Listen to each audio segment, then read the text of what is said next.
January 29, 2022, a blizzard rages in Canton, Massachusetts. A Boston police officer, John O'Keefe, lies dead in a snowbank outside a fellow cop's home. His girlfriend, Karen Red, is accused of running him over with her SUV and leaving him to die. But this isn't just a tragic love story gone wrong. It's a true crime saga that's gripped the nation, fueled by allegations of a police cover-up, a mistrial, and a movement called Mere Free Karen Reed. Was Reed a scorned killer or a scapegoat framed by corrupt officers? With TikTok sleuths, pink-clad protesters, and a 2025 retrial verdict splitting America, let's unravel the mystery of Karen Reed. John O'Keefe, a 46-year-old Boston police officer, was a 16-year veteran raising his niece and nephew. Karen Red, 41, was a financial analyst and adjunct professor at Bentley University. They'd been dating for 2 years, but their relationship was rocky. On January 28, 2022, they went drinking at bars in Canton with friends. After midnight, Red dropped O'Keefe off at a house party hosted by Brian Albert, a now-retired Boston cop. Around 6 a.m., after O'Keefe didn't return home, Red and 2 friends found him unresponsive in the snow outside Albert's house. He was pronounced dead at the hospital, with an autopsy citing blunt head injuries and hypothermia. Prosecutors claimed Red,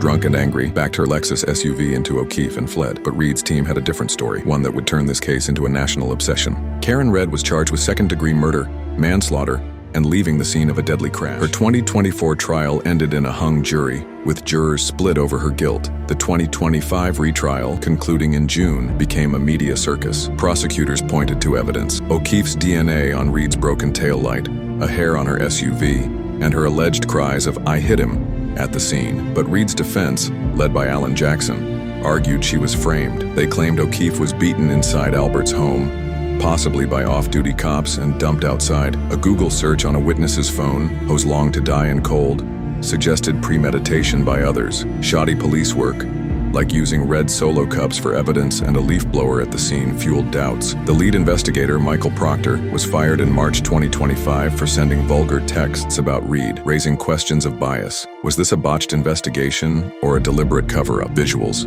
text overlays of Proctor's texts, crime scene photos, blurred, and infographics on evidence mishandling. Purpose: build suspense with conflicting narratives, mirroring Mangione's motive debates, and highlights police misconduct. On June 18, 2025, the Norfolk County jury acquitted Karen Reed of murder and manslaughter, convicting her only of drunk driving, with a 1-year probation sentence.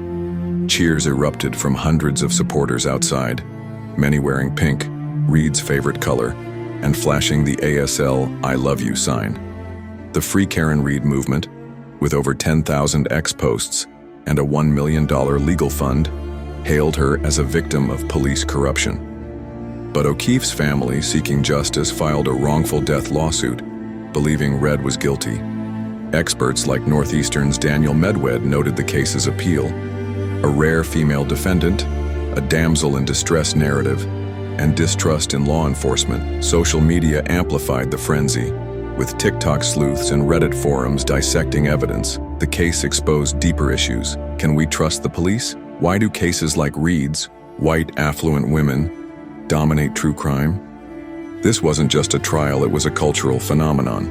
Karen Reed walked free, but the truth about John O'Keefe's death remains buried in the snow. Was she a killer who dodged justice, or a woman framed by a corrupt system? The Free Karen Reed movement says it's the latter, but O'Keefe's family still grieves. This case exposed a fractured justice system and a nation hooked on true crime. What do you think? Was Red guilty, or was there a cover-up? Should social media shape trials like this? Drop your thoughts in the comments, hit that like button, and subscribe for more true crime stories that challenge what you believe. Next up, we're diving into another case shaking the internet. Stay tuned.